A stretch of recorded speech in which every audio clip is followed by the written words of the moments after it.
20h sur la télé Futur Média. Mesdames, Messieurs, les titres de l'actualité de ce 20h. Baccalauréat général édition 2024, que tous les candidats récalcitrants se le tiennent pour dit. Les téléphones portables et autres appareils assimilés sont formellement interdits dans les centres d'examen. Tous les candidats sont invités à se conformer à la mesure sous peine d'exclusion. À partir de septembre, tout citoyen sénégalais pourra disposer d'une pièce d'état civil sans se déplacer.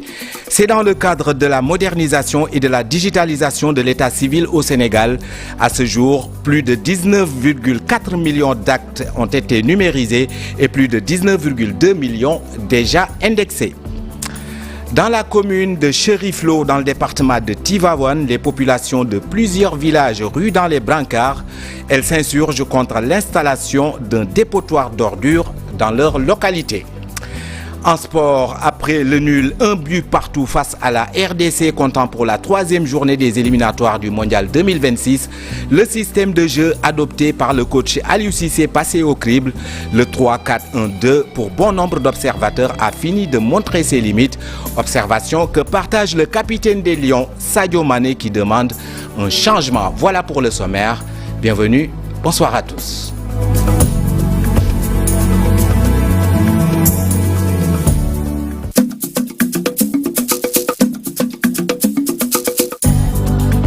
Je vous le disais en titre, à moins d'un mois du baccalauréat général prévu le 2 juillet, le ministre de l'Enseignement supérieur et de l'Innovation met en garde les candidats. Les téléphones portables, calculettes ou tout autre appareil technologique assimilé sont interdits au niveau des centres d'examen. Tout candidat qui foule au pied cette mesure sera exclu de l'édition 2024. Le ministre de tutelle rencontrait ce matin le comité d'organisation du baccalauréat. Abdourahmane Diouf, le ministre de l'Enseignement supérieur et de l'innovation, que nous écoutons au micro d'Abdou Diouf Diagne. Il y a des règles qu'il faut rappeler. Nous voulons avoir un bac crédible et pour cela, il faut que les élèves comprennent un certain nombre de choses.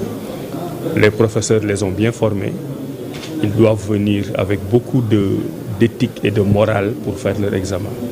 Et nous rappelons aux bacheliers, aux futurs bacheliers, aux candidats donc, aux enseignants et surtout aux parents d'élèves que les candidats ne doivent pas venir faire le bac avec des outils technologiques. Ils ne doivent pas avoir leur téléphone. Et que si un candidat qui a bien travaillé toute l'année, qui mérite d'avoir le bac, commet cette erreur de venir avec son téléphone portable, il sera exclu. C'est la réglementation et on va l'appliquer sans aucune difficulté. Donc que les parents d'élèves en soient conscients, que les élèves en soient conscients, parce que nous considérons qu'un élève qui a bien travaillé et qui est moyen doit pouvoir passer le bac. Il faudrait aussi que les élèves aillent récupérer leurs convocations, qui sont déjà... Modernisation et digitalisation de l'état civil au Sénégal. À ce jour, plus de 19,4 millions d'actes ont été numérisés et plus de 19,2 millions indexés. Le ministre des collectivités territoriales et le directeur de l'Agence nationale d'état civil ont visité ce matin le site d'indexation, un lieu hautement sécurisé situé à Yoff et qui est ouvert au public pour la première fois. Contrairement à certaines informations, toutes les données de l'état civil sont traitées au Sénégal et à partir du mois de septembre, tout citoyen sénégalais pourra disposer d'une pièce d'état civil sans pour autant se déplacer. Al-Hassan Ba et Amadou Ba ont assisté à la rencontre. Le site d'indexation, ce lieu situé à Yoff est méconnu du grand public et hautement sécurisé. Mis en place depuis septembre 2023, ce site fonctionne avec environ 300 opérateurs et contrôleurs dont le travail consiste à saisir dans un formulaire toutes les informations contenues sur les actes d'état civil préalablement numérisés. J'ai visité le site d'indexation des données de l'état civil avec la commission de protection qui assure la bonne garantie de leur utilisation. Cette visite du ministre nous permet ainsi de constater le travail remarquable qui est en train d'être fait par l'Agence nationale de l'état civil. Les difficultés liées à l'état civil ont poussé l'État du Sénégal à engager des réformes profondes pour moderniser et fiabiliser notre système d'état civil. Après cette visite, le ministre a présidé une cérémonie de remise de matériel informatique aux communes bénéficiaires. Il s'agit de 1200 ordinateurs, 1000 imprimantes, 1200 onduleurs, des serveurs et d'autres équipements d'une valeur totale de 1,2 milliard de francs CFA. Ces équipements permettront une gestion plus efficace, plus rapide et plus sécurisée des actes d'état civil. Ainsi, vous pourrez encore mieux servir vos concitoyens, comme vous le souhaitez, en réduisant les délais et en améliorant la qualité du service. On a fait la cartographie pour apporter des solutions par rapport aux problèmes. Et il a été identifié à partir des résultats de la cartographie, il était important d'équiper les centres des équipements de dernière génération, à savoir des ordinateurs professionnels ainsi que des imprimantes et des accessoires nécessaires pour un travail de qualité. Cette opération que vous allez faire aujourd'hui est certes une opération de modernisation, mais c'est également une mesure d'équité territoriale qui permet aux communes rurales d'être au niveau avec les communes urbaines et d'être connectées à l'intranet gouvernemental. Depuis plus de 6 mois, les équipes de l'ANEC sont en train de se déployer dans les régions de Ziguinchor, Sédhiou, Fatick, Louga et Saint-Louis. L'application de gestion de l'état civil est installée dans 145 centres. 700 agents et officiers d'état civil sont formés sur les fonctionnalités de l'application. Cette plateforme va permettre aux usagers de demander de manière sécurisée des actes d'état civil sans se déplacer, mais aussi de vérifier l'authenticité des copies d'actes. Le lancement de cet important projet pilote est prévu pour septembre 2024. Le travail effectué par ces agents va permettre d'organiser et de référencer les actes d'état civil dans la base de données et cela va faciliter la recherche et la récupération. 3 backups existent déjà. Il s'agit de ce site, le data center de Diamniadio et l'Agence nationale de l'état civil. Alassane Ba, et nous reparlons de la grève des travailleurs des collectivités territoriales avec le ministre Moussa Balla Fofana qui réitère son appel à une suspension. Il estime que 2 ans de grève c'est trop et que celle-ci a des conséquences lourdes pour les populations. Pour le ministre, l'exigence demandée a un impact de 21 milliards par an et cela nécessite forcément des discussions. Il les invite autour d'une table pour trouver des solutions à ce problème. Par ailleurs, il demande aux maires d'assurer le service minimum pour les populations. Nous l'écoutons, il est interrogé par Alassane Ba. Je lance ainsi un appel solennel aux syndicats des travailleurs des collectivités territoriales pour la suspension de leur mot d'ordre de grève. Je suis conscient des difficultés qu'ils rencontrent en ce moment dans l'exercice de leurs fonctions et des revendications. Cependant, je les invite à faire preuve de plus de compréhension et à suspendre ce mouvement de grève pour l'intérêt des citoyens et d'accepter la main tendue de venir travailler tous ensemble pour que nous puissions trouver une solution. Car l'exigence demandée a quand même un impact de 21 milliards de francs CFA par an. Et pour un régime qui vient d'arriver, ce serait apprécié que nous puissions ensemble travailler sur comment régler cette situation. La grève des agents d'état civil a des conséquences lourdes sur la vie des populations. Les citoyens sont confrontés à de nombreuses difficultés pour obtenir leurs documents d'état civil, ce qui les prive de leurs droits fondamentaux comme l'accès à des services essentiels. Aux maires, je vous demande encore de prendre toutes les dispositions appropriées afin d'assurer un service minimum dans vos communes et de garantir, nonobstant la grève, l'accès des citoyens aux services d'état civil conformément aux dispositions des articles 29 à 93 de la loi numéro 72-131 du 12 juin 1972 portant code de la famille et de la loi 2013-10 du 28 décembre 2013 portant code général des collectivités territoriales qui dispose en son article 108 que le maire est aussi un officier d'état civil. Et nous parlons à présent de cette grogne de plusieurs populations de la commune de Chériflo, c'est dans le département de Tivaouane. Elles s'insurgent contre l'installation d'un dépotoir d'ordures dans leur localité. En rassemblement sur le site en question, ces populations disent niet et ne veulent pas d'un bebes bis dans leur terroir. Cheikh Anta Diop, c'est la tire. Goudiadjine, Lamlam, Tiafat, Ndiakhate, Kër Pelgue, Lamlam Serer, Badinga, les habitants de ces villages de la commune de Chérif-Lo ne veulent pas entendre parler des dépotoirs d'ordures dans leur localité. Les populations ont tenu un rassemblement sur le site pour exprimer leur mécontentement et dire non à Mbebes bis. Hier, c'était la journée mondiale de l'environnement. Au lieu aujourd'hui que nos autorités au moins viennent au niveau de notre commune pour au moins nettoyer cette commune de ces saletés, de ces usines, de ces carrières, ils viennent nous déverser leur saleté au niveau de notre localité. Un danger en plus de la présence de nombreuses carrières implantées un peu partout. Au-delà de ces carrières, au-delà de ces trous béants qui sont là, à ciel ouvert, au-delà de cette poussière, au-delà de cet environnement qui est gâté, aujourd'hui, ce dépotoir d'ordures va créer encore une autre insécurité. Lance un cri du cœur et craignent pour leur sécurité. De 1 km, il y a le lycée qui est là-bas. Les élèves font 1 à 2 km pour aller étudier au niveau du lycée. Tous les élèves, plus de presque 200 à 300 élèves, quittent Baliga, pour aller étudier au niveau du lycée. Il n'y a pas d'éclairage public au niveau de la route. La route n'est pas bitumée, il n'y a rien. Donc pour vous dire qu'il y a l'insécurité totale au niveau de cette localité, il y a l'insécurité totale au niveau de cette zone. Les populations de Chérif-Lo montent au créneau et demandent l'intervention des autorités avant qu'il ne soit trop tard. Après la commune de Chérif-Lo, direction Joal à présent pour parler de cette visite de courtoisie du ministre de l'Environnement et de la Transition écologique à l'aire marine protégée de la localité. Daouda Ngom s'engage à accompagner ceux qui évoluent dans ce milieu, surtout les femmes transformatrices de produits halieutiques et miel. Daouda Ngom, qui appelle à protéger cet environnement, est interrogé par notre correspondante à Mbour, Ndeye Matidiane.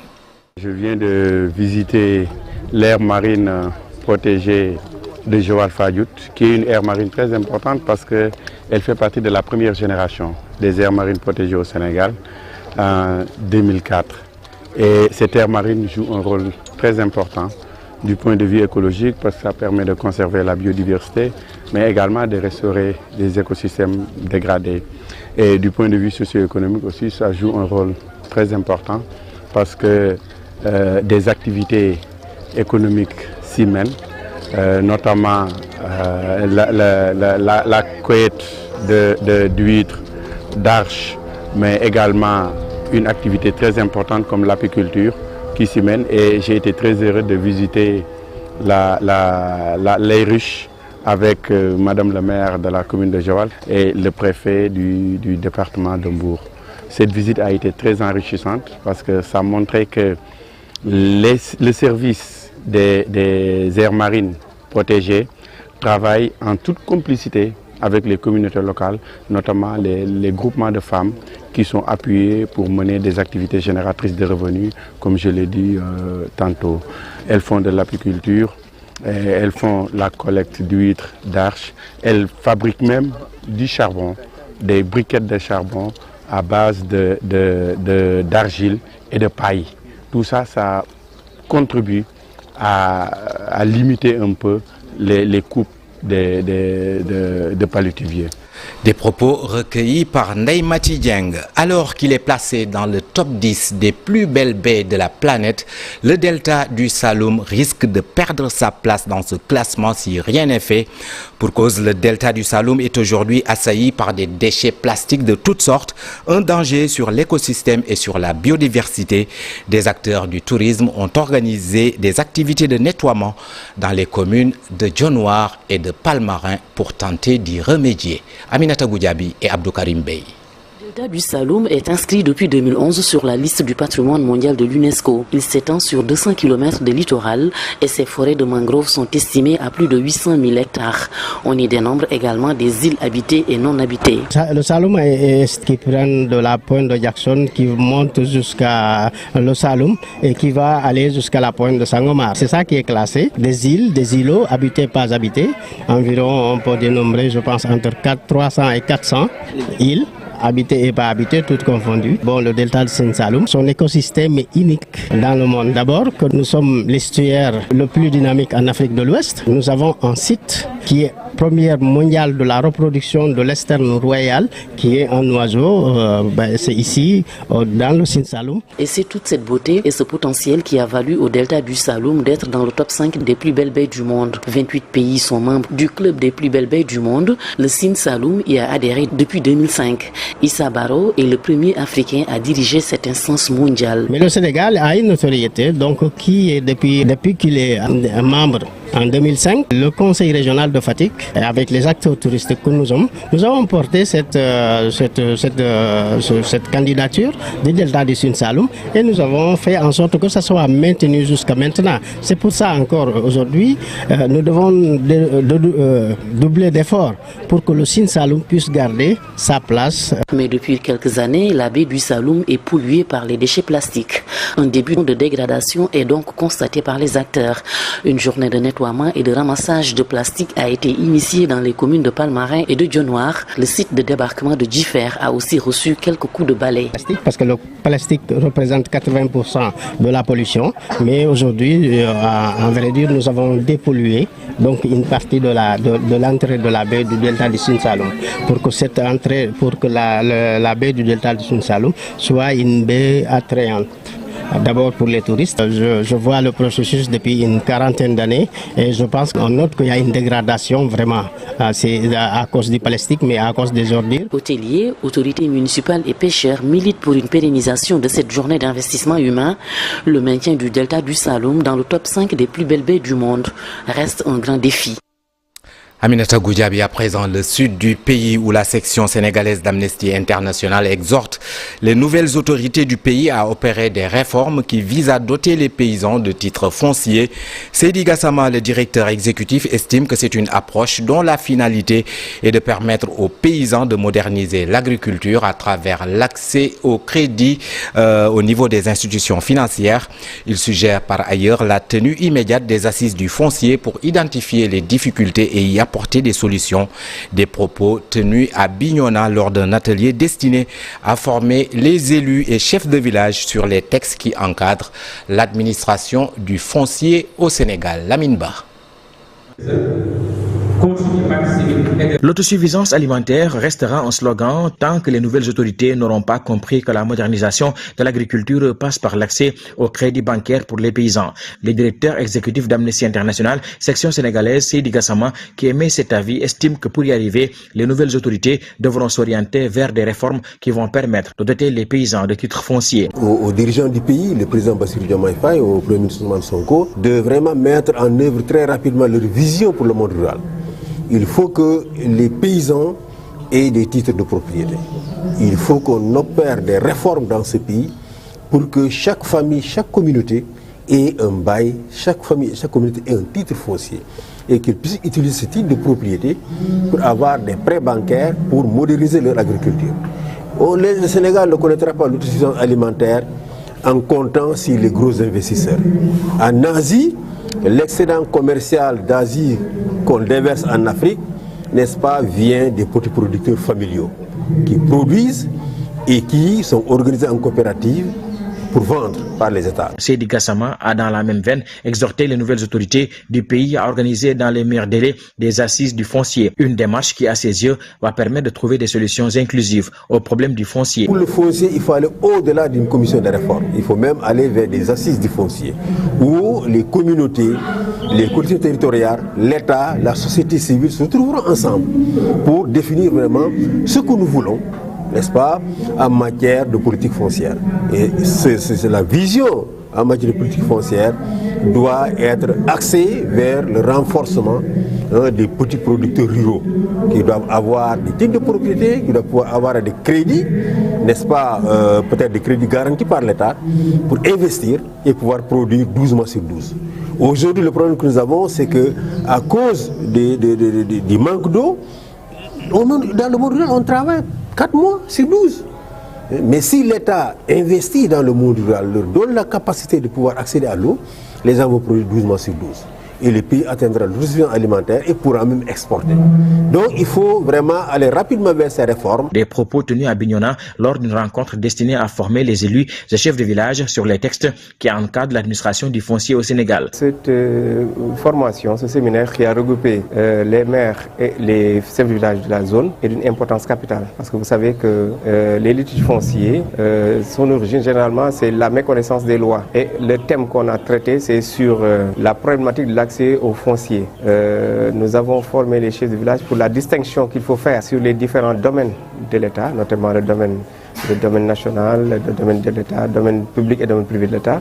Mais aussi nous avons formé sur les procédures d'affectation et de désaffectation des terres de domaine national. Une initiative saluée par les acteurs qui l'aperçoivent comme une bonne stratégie dans la gestion des différents fonciers dans le département de Bignona.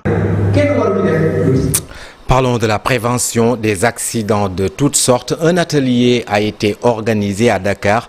Rencontre axée sur les pratiques normatives et règles de l'art en matière de protection contre notamment la foudre, les surtensions entre autres. C'est une initiative de la société Access avec des partenaires allemands.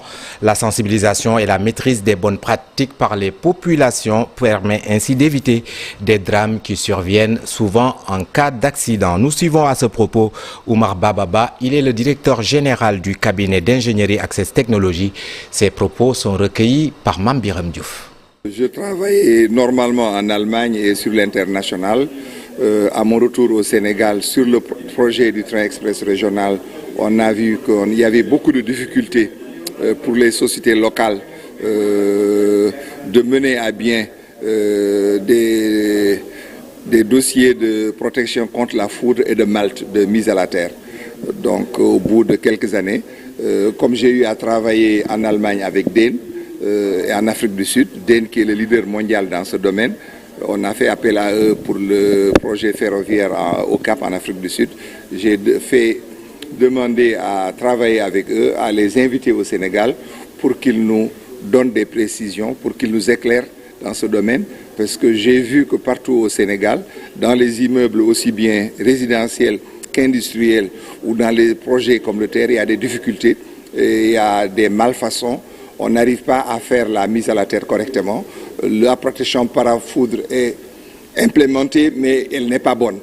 Je n'ai pas vu encore un bâtiment protégé contre la foudre convenablement d'après les normes au Sénégal. Donc c'est pour cela que le cabinet a initié cet atelier, du reste gratuit, pour partager les connaissances avec nos frères sud-africains et allemands. Autre temps fort de l'actualité de ce vendredi avec la 11e édition du Salon international de l'emballage qui a ouvert ses portes au Centre international Abdou Diouf à Diamniadio. Cette année, l'événement se distingue de par la participation exceptionnelle de la République d'Italie avec 18 entreprises italiennes de premier plan. Grâce à l'Agence italienne pour le commerce extérieur, l'ambassade d'Italie au Sénégal et l'Association italienne des constructeurs de machines pour l'industrie de l'emballage. Ces entreprises vise à révolutionner le secteur de l'emballage en Afrique de l'Ouest en proposant des technologies innovantes et en renforçant les partenariats commerciaux locaux. C'est un sujet ficelé par Birandour et Bachining, nos confrères d'IGFM. 11e édition du Salon international de l'emballage SINPAC 2024 a débuté hier au Centre international de conférence Abdou Diouf de Diamniadio. Cette année, l'exposition est particulièrement remarquable grâce aux efforts de l'Agence italienne pour le commerce extérieur et ses partenaires et de l'ambassade d'Italie au Sénégal qui ont réussi à mobiliser 18 entreprises italiennes de premier plan. L'ITA est l'agence du gouvernement italien qui, auprès de l'ambassade, s'occupe de la promotion des échanges. Nous travaillons donc avec les secteurs privés italiens et sénégalais pour faire en sorte qu'ils renforcent leurs liens et leur collaboration. Nous avons conduit 18 entreprises italiennes des technologies et des produits pour l'emballage. L'Italie est un pays d'excellence dans ce domaine qui a des fortes parts de marché dans le monde entier et collabore avec des producteurs dans nombreux secteurs agro-industriels, pharmaceutiques et d'autres dans le packaging grâce à des solutions innovantes et très performantes. La participation L'intégration de ces 18 entreprises italiennes reconnues pour leurs solutions de pointe contribue à renforcer les liens avec les acteurs africains, mais également de proposer aux industries locales, notamment dans le secteur agro-industriel, des technologies d'emballage avancées pour améliorer leur productivité et la qualité de leurs services. Récemment, plusieurs clients historiques et nouveaux ont été intéressés à ce type de solution pour automatiser les procédés de production, acquérir une technologie nouvelle de dernière génération et donc avoir une productivité plus efficiente et majeure à augmenter. Donc on peut dire que ce type de lignes ont une capacité de 50 000 bouteilles par heure sur le demi-litre et donc on parle d'une ligne à haute vitesse. Ça fait 20 ans que je viens en Italie et je viens ici chaque année, je regarde, j'observe. Et ce que j'ai noté, c'est que le peuple sénégalais a besoin de l'emballage. C'est ce qui manque pour une meilleure protection des produits et même enjoliver, je dirais, les produits locaux. Donc l'emballage, c'est devenu une nécessité.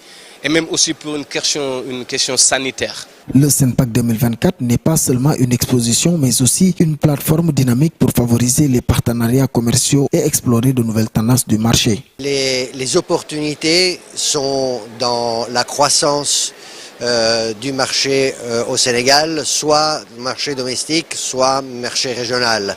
La croissance du marché implique une montée en puissance des capacités technologiques, de la qualité et de la formation. Et c'est ce que l'on compte apporter au Sénégal avec nos entreprises. L'événement offre une opportunité unique pour les distributeurs, les producteurs d'emballage, les autorités gouvernementales et les entreprises publiques d'interagir et de discuter de l'avenir de l'industrie de l'emballage. Dans l'actualité sportive, au sortir d'un nul, un but partout hier face à la République démocratique du Congo, les Lions affichent une certaine déception et promettent de faire mieux face à la Mauritanie. Ce sera dimanche. Sur le plan tactique et technique, le jeu proposé par les Lions est loin de séduire. Certains, à l'image du capitaine Sadio Mané, indexent le système de jeu mis en place. Sadio Mané ne semble pas adopter le 3-4-1-2 choisi par Aliou Cissé. Nous l'écoutons. Tout à l'heure, on a fait un match correct dans l'ensemble. Je pense que malheureusement on n'a pas marqué plus de buts que l'adversaire. Encore une fois, comme je l'ai dit tout à l'heure, je pense que ce système, il faut le revoir. On a essayé de jouer plus, on a essayé de le faire avec plusieurs combinaisons, ça n'a pas marché, donc je pense qu'il est temps de le revoir et surtout quand on veut redevenir redoutable. Toujours dans ce chapitre, le sélectionneur des Lions, donc, vous l'avez compris, s'entête à mettre un dispositif 3-4-1-2, un système qui, face à la République démocratique du Congo, a montré des limites selon les observateurs qui attendent plus des joueurs de couloir. Ils doutent aussi sur le choix d'un duo d'attaque, surtout avec l'inefficacité de Nicolas Jackson. Le retour du système à 4 défenseurs est même à réclamer dans ce sujet, réalisé par Cheikh Sadibou Diarra. Dans l'animation du système à 3 défenseurs centraux, les joueurs de couloir y sont très importants. Face à la République démocratique du Congo, Aliou Cissé a porté ses choix sur Habib Diarra et Ismaïla Sarr, et leurs performances ne sont pas totalement abouties. Habib Diarra, je l'ai vu très percutant, peut-être qu'il restait le dernier geste. Mais avec cette équipe nationale du Sénégal, le potentiel qu'on a, ce n'est pas un problème de latéral gauche ou de latéral droit. C'est des hommes qu'il faut à la place qu'il faut. C'est ça, peut-être qui a manqué à l'équipe nationale et c'est dommage. Ismaël Sarr, moi je suis resté sur ma faim, je m'attendais à mieux que ça de sa part. Pour un cadre, un joueur qui est ancien dans cette équipe-là, qui a son talent, il est passé à côté de son match. Je ne sais pas si c'est par rapport à sa position. Ça m'étonnerait d'ailleurs, il avait beaucoup de liberté. Malheureusement, il n'a pas su apporter ce plus dont le Sénégal a besoin. Il n'a pas aussi été assez percutant offensivement. Pas de réussite également avec le duo d'attaque. Habib Diallo, Nicolas Jackson, le joueur de Chelsea faisant encore preuve de maladresse. Nicolas Jackson aujourd'hui, son problème c'est le dernier geste devant les buts. Donc il va falloir qu'il travaille ça. C'est quand même le meilleur buteur sénégalais du moment. Il joue en Premier League. Pour le match contre la Mauritanie, peut-être s'il doit être titulaire, sur le côté ce serait mieux. On a vu quand même que sur ses accélérations, sur les débordements qu'il a fait à 3 ou 4 reprises sur le côté, quand il a été sur le côté, il a été plus percutant que dans l'axe. Surtout que c'est un joueur qui n'est pas en réussite, qui ne marque pas beaucoup. Il lui faut peut-être 10 occasions pour mettre un but. Et aujourd'hui, ça nous a coûté cher parce que le ballon qu'il met sur le poteau, s'il l'avait mis au fond, je suis sûr que le Sénégal aurait gagné largement. D'où les appels au retour au système à 4 défenseurs pour le derby Mauritanie-Sénégal de ce dimanche. On a vu qu'en deuxième période, en fin de match notamment, quand Idrissa Gana Gueye est sorti, le Sénégal a été énormément en difficulté parce que les milieux qui sont rentrés n'étaient pas l'axe central, la couverture défensive n'était plus assurée. Et le Congo, en plus d'avoir égalisé, aurait pu simplement gagner parce qu'ils ont eu quand même 2 ou 3 ballons de compte qui auraient pu finir sur des buts. Je pense que donc Aliou Cissé a du pain sur la planche. Je pense qu'il devrait revenir à une défense à 4 parce qu'il joue à l'extérieur. Et puis un milieu un peu mieux stabilisé avec des joueurs qui en veulent. Ce qui nous a manqué, cette niaque-là, cette envie d'aller de l'avant, de faire mal à l'adversaire. Avec une seule victoire, après 3 journées des éliminatoires du Mondial 2026, les Lions doivent s'imposer à Nouakchott face au Mourabitoun pour ne pas trop se compliquer la tâche. Cet élément de Cheikh Sadibou Diarra met un terme à cette présente édition. Merci de nous avoir suivis. Restez en notre compagnie. Je vous retrouve dans une poignée de secondes pour la suite de Soir d'Info. Bonsoir.